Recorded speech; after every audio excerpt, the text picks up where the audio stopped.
Hola, muchas gracias por dar clic al 29º video de este canal. Entre los conocimientos que durante nuestra formación académica adquirimos, entre los conocimientos de cultura general de los que nos apropiamos, e incluso entre los conocimientos que como producto de los resultados que obtenemos al realizar una pequeña búsqueda en diferentes fuentes de información, ya sean digitales o bibliográficas como páginas de internet o libros, la noción que por lo general existe sobre el pensamiento crítico es que esta es la capacidad intelectual que consiste en asumir una disposición escéptica que nos haga dudar sobre si la información que leemos o escuchamos de un tema en específico es correcta o verdadera, a través de la puesta en práctica de un pensamiento, no tan solo con una actitud crítica, sino también con una racional, reflexiva y objetiva, pero contrario a lo que muchas fuentes señalan, no por ello sin dejar de lado a la vez una postura subjetiva, ya que el pensamiento crítico busca que la persona que haga un uso práctico de ella sea capaz de autodirigir estas actitudes, es decir, que pueda utilizarlas para orientarlas a regular y adaptar su comportamiento frente a las demandas de una situación, con el fin de lograr metas y resolver problemas personales, que aunque en su mayoría implican, como se mencionaba, determinar la veracidad de afirmaciones que en nuestra vida cotidiana suelen aceptarse como verdaderas, que van desde, por ejemplo, distinguir si la información que proporcionan las afirmaciones de una fuente de búsqueda son útiles para enriquecer nuestro conocimiento, de acuerdo a lo que es nuestro objetivo encontrar en una investigación, hasta, por ejemplo, incrementar las posibilidades de tomar mejores decisiones al momento de resolver nuestros conflictos del día a día, sobre todo los que se presentan en ámbitos laborales, a partir de un buen análisis que nos permita vislumbrar si las afirmaciones supuestas que se tienen sobre dichos problemas son verdaderas y útiles para resolverlos. En menor medida, también sirven para hacer un juicio o valoración sobre una cosa a partir de su revisión, análisis y evaluación, igualmente desde una perspectiva crítica, como lo es, por ejemplo, calificar o reseñar una obra, producto o trabajo en función de sus cualidades y defectos, o detectar si las afirmaciones que diserta una persona son correctas o no en una discusión o debate, pero en estos dos últimos casos, de una manera predominantemente subjetiva sin perder el enfoque crítico, generando respuestas contrastadas y certeras, lo que se refiere a poner en prueba el valor o la autenticidad de los hechos o las afirmaciones en las que están sustentadas nuestras críticas. De modo que el pensamiento crítico, con excepción de que sea una meta personal para quien lo utiliza, no tiene el propósito de pesquisar verdades absolutas, dado que no tiene como objetivo encontrar coincidencias entre las afirmaciones que se cuestionan y la realidad universal, sino más bien averiguar correspondencias con la realidad individual que nos damos a la tarea de hallar, aunque eso sí, buscando además que en cualquiera de los cuatro casos anteriores podamos, por una parte, evitar caer en sesgos cognitivos, especialmente en el sesgo de confirmación, que tiene lugar cuando tendemos a favorecer, buscar, interpretar y recordar la información que confirma nuestras propias creencias o hipótesis que hemos desarrollado a lo largo del tiempo, dando desproporcionadamente menos consideración a posibles nuevas alternativas.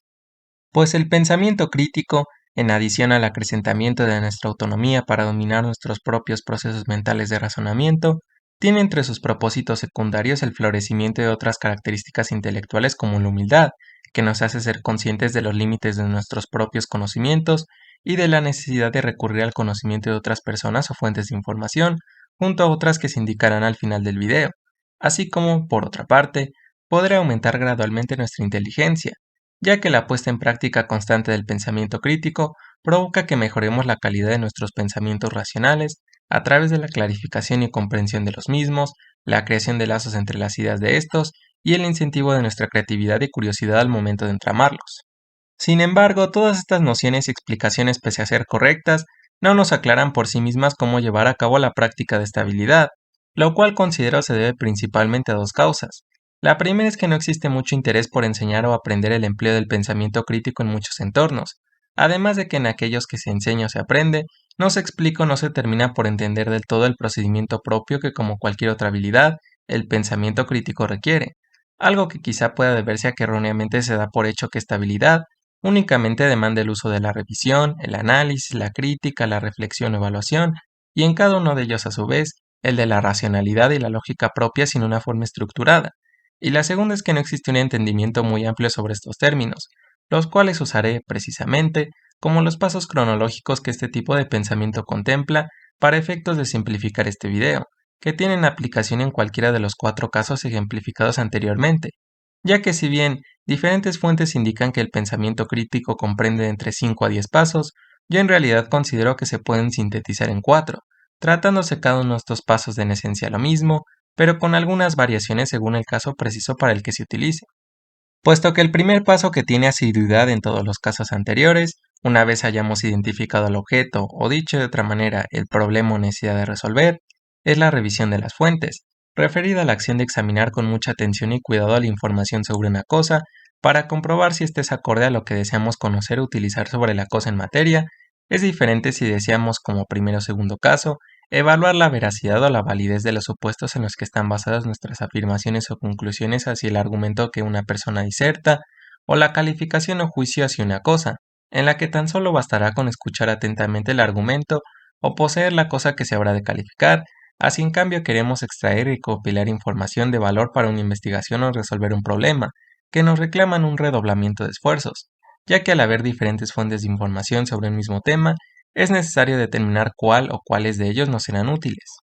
Dentro de los que existen estrategias bastante efectivas como la lectura exploratoria, en la que a partir de tan solo leer los títulos y subtítulos que por lo general suelen destacarse en letras cursivas, negritas o con alguna otra diferenciación, así como el identificar las instituciones autores, al igual que las imágenes y los paréntesis que contengan información complementaria como fechas o datos relevantes, nos es posible distinguir si la información que contiene la fuente revisada será útil o no para alguno de los dos propósitos, en razón de que las fuentes que se integren por títulos y subtítulos que se relacionan con el tema que deseamos conocer, cuyos autores o instituciones emisoras sean especializados en dicho tema, que las imágenes e información de los paréntesis corresponda con el mismo, y que se trate de un texto expositivo, que es aquel que ofrece información respecto a un tema en específico con el objetivo de informar sobre los hechos, datos o conceptos particulares de forma objetiva, serán confiables y valdrá la pena extraer información de ellas que servirá para lograr el cometido. Teniendo cabida dentro de este punto,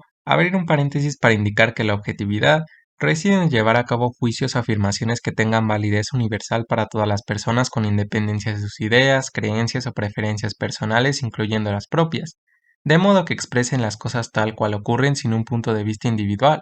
Adicional a esta estrategia, otra que también es recomendable, radica en priorizar la consulta de fuentes primarias como libros, tesis o cualquier otro tipo de documento original que por añadidura trate de la época y lugar exacto en el que comenzó el tema que se desea resolver o del que simplemente se está investigando y que por ende sea fidedigno, en lugar de recurrir a fuentes secundarias como periódicos, enciclopedias, artículos, revistas y principalmente páginas de Internet que en su mayoría se tratan de textos que compilan, resumen o comentan el contenido de fuentes primarias, así como a las fuentes terciarias, que son aquellas que compilan, resumen o comentan el contenido tanto de las fuentes primarias como de las secundarias, que están representadas por catálogos de biblioteca, directorios o listas de lectura.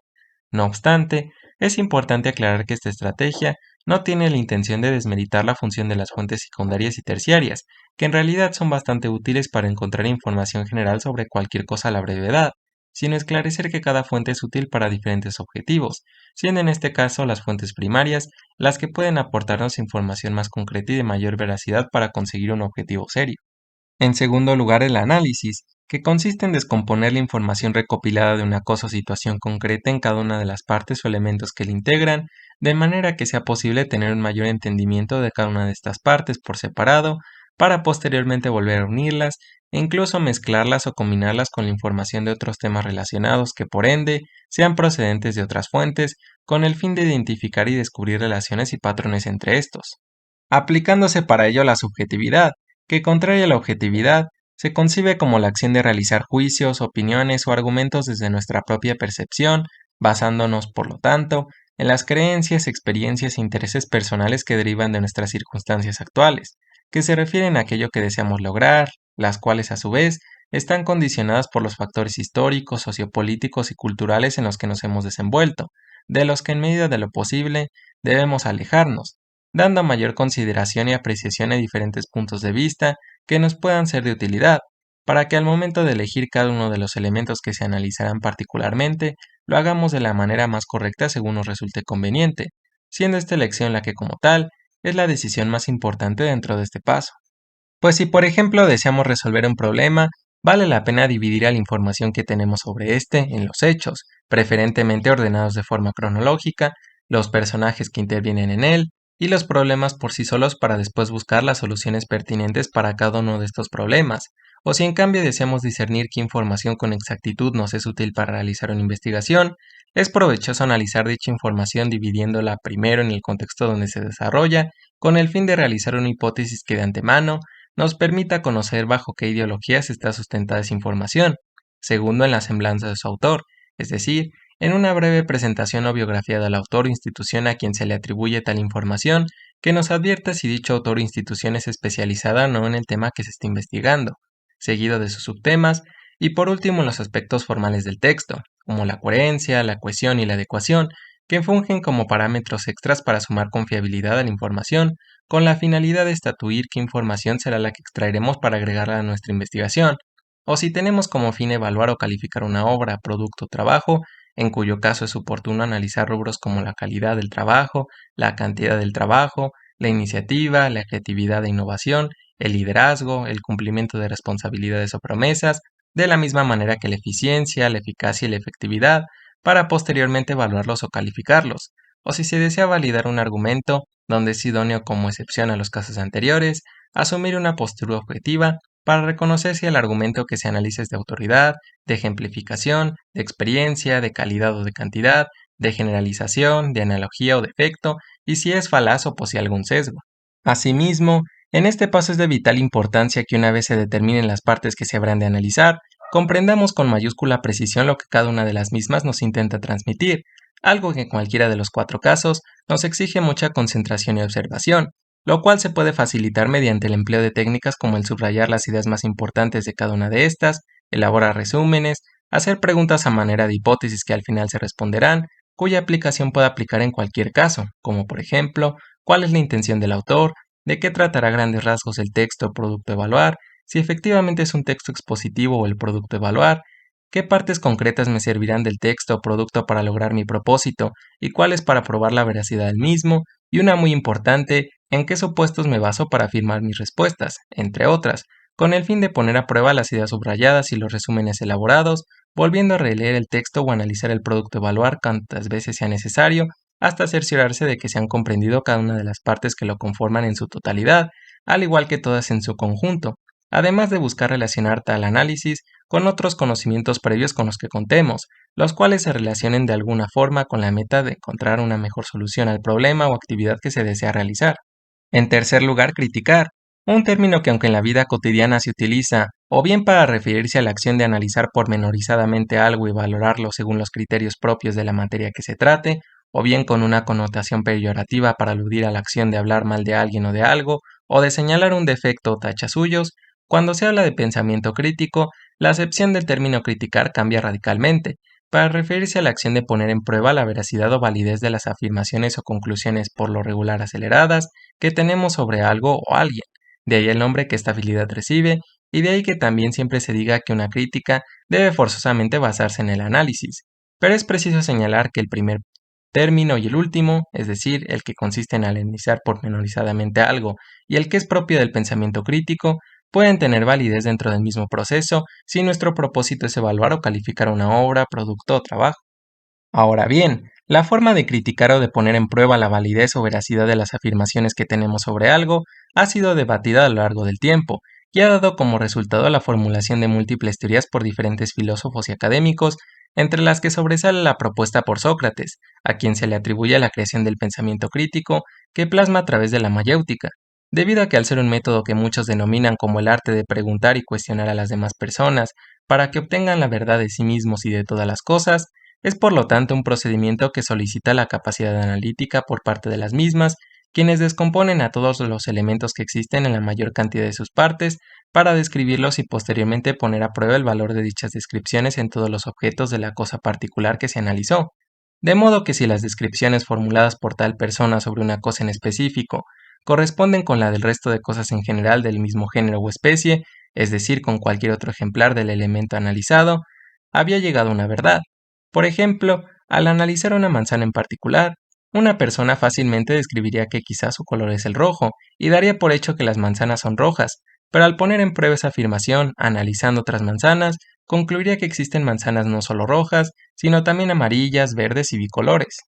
Más tarde destaca Francis Bacon, el creador del método científico, que se opuso a la mayéutica por considerarla incompleta al analizar solo la parte externa o física de los elementos y no la parte interna o química, que es imprescindible para la adecuada comprensión de estos, pues si solo se utilizara la mayéutica, se podría llegar a verdades como los colores, textura o forma de las manzanas, sin tener en cuenta otros elementos que tiene como la cáscara y las semillas.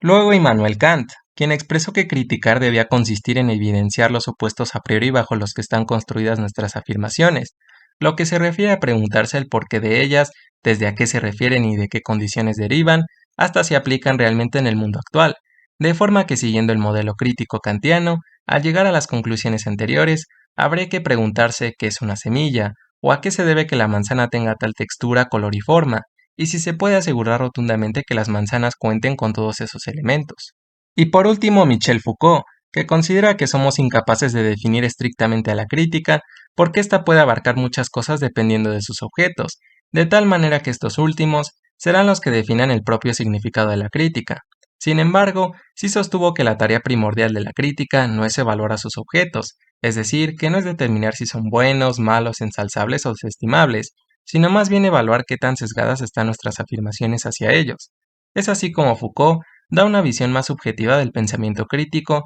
y para muchos, dentro de los que me incluyo, una visión más apegada a nuestra realidad, pues contrario a Sócrates, Bacon y Kant, al indicar que la finalidad del pensamiento crítico depende de nuestro objeto, que se entiende como el propósito que queremos conseguir, podemos interpretar que nuestra tarea no será la de hallar verdades absolutas de él, sino relativas que nos ayuden a lograr tal objeto, pero buscando caer en sesgos que nos imposibiliten llegar a mejores alternativas para lograrlos, además de comprender realmente el objeto. Por ejemplo, quizá una persona no desee conocer todas las características de una manzana y solo se centre en su sabor, que podría describir como excesivamente dulce, para lo que deberá cuestionarse si su afirmación está sesgada de algún modo o qué condiciones o factores hacen que el sabor de la manzana sea dulce. Pero a pesar de que la forma en la que Foucault concibe la crítica probablemente tenga mayor usanza que las propuestas por Sócrates, Bacon y Kant dentro del pensamiento crítico, las de estos últimos tres personajes tienen un gran impacto en el terreno de la ciencia, donde se debe comprender a los fenómenos en su totalidad. Por otra parte, algunas matizaciones muy importantes de estos tres primeros pasos son que, por un lado, en realidad todos están completamente interrelacionados entre sí, porque tanto el análisis como la crítica son imposibles de desligar, y desde el primer paso que es la revisión, ya se hace uso del análisis y por ende de la crítica, que son el segundo y tercer paso respectivamente, además de que al mismo tiempo, en el análisis y la crítica igualmente se vuelve a hacer uso de la revisión, lo que en cierto sentido provoca que los tres pasos sean redundantes y que otra forma posible de redefinirlos es que sean filtros que se aplican en un mismo paso, siendo esta la razón por la que solo consideré 4 pasos en lugar de 5 o hasta 10 como otras fuentes señalan, en las que se presenta la misma situación. Y por otro lado, es que en estos tres primeros pasos sin excepción, como ya se hacía mención en un inicio, se aplica la racionalidad y la lógica, que no solo se ponen en práctica durante la capacidad crítica y de análisis para entender mejor a la cosa en materia para la que se utiliza el pensamiento crítico, sino también al momento de aplicar los criterios de verdad, que son aquellas normas que fijan la veracidad y la certeza de nuestro conocimiento, algunas de ellas ya señaladas anteriormente, como el criterio de la autoridad, que es una afirmación que se acepta como verdadera por proceder de alguien a quien se le concede crédito por su conocimiento en una materia, la tradición, que son afirmaciones que se toman por verdaderas porque a lo largo del tiempo se han aceptado como tal y gozan de un apoyo popular institucional, la correspondencia entre el pensamiento y la realidad, que son afirmaciones verdaderas por coincidir con la realidad empírica, o en otras palabras una correspondencia entre una afirmación y lo que es, y la utilidad, que es la consideración de que un enunciado es verdadero cuando sea beneficioso y útil para nosotros, que nos permite avanzar en nuestras investigaciones o problemas,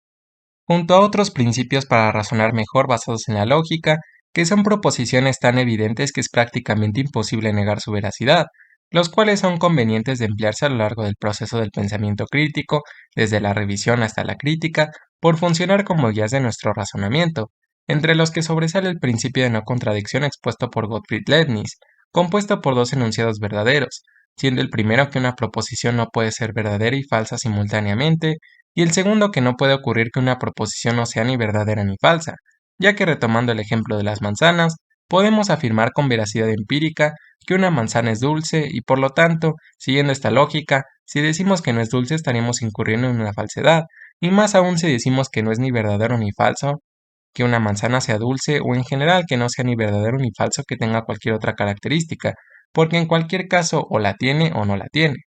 Luego dos formalizados por Aristóteles. Uno, el principio de identidad, según el cual toda entidad es idéntica a sí misma, puesto que una manzana, por ejemplo, es idéntica a sí misma y así con tantos ejemplos más se puede ocurrir. Y el principio del tercero excluido, según el cual si existe una proposición que afirma algo y otra que la contradice, una de las dos debe ser verdadera y una tercera no es posible. Por ejemplo, es verdad que una manzana es una fruta o que no lo es, pero no puede ser verdad que una manzana no sea ni una fruta ni que no lo sea.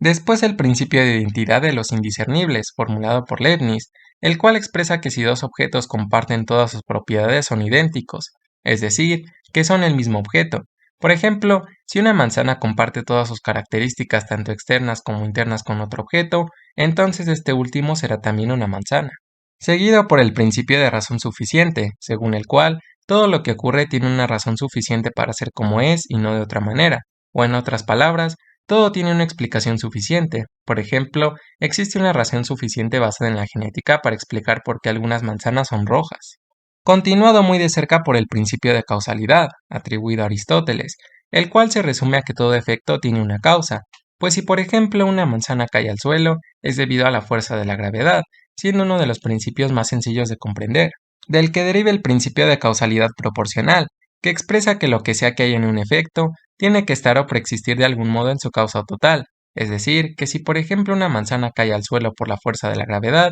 entonces la gravedad también debería tener dicha fuerza, cosa que es correcta. Posteriormente el principio de finalidad, el cual expresa que todo agente obra para su propio fin, entendiéndose por agente una causa eficiente o en términos más simples una causa que haga que todo empiece a existir o cambie en un aspecto. Por ejemplo, si se siembran las semillas de una manzana, probablemente estas den como producto un manzano, por una causa eficiente que puede ser inexplicable o intencional, aplicando en este caso la inexplicabilidad.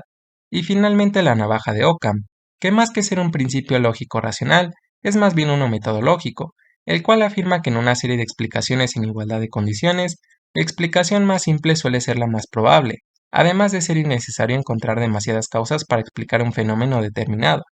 Regresando al proceso, en cuarto lugar la evaluación, que subsiguiente a la resolución del problema o necesidad que se había de resolver, es un paso breve en el que se valoran los conocimientos, actitudes y nuestro rendimiento durante el ejercicio, mediante una reflexión personal, compartiendo nuestros resultados o preguntándonos qué salió mal y qué podemos mejorar en el futuro.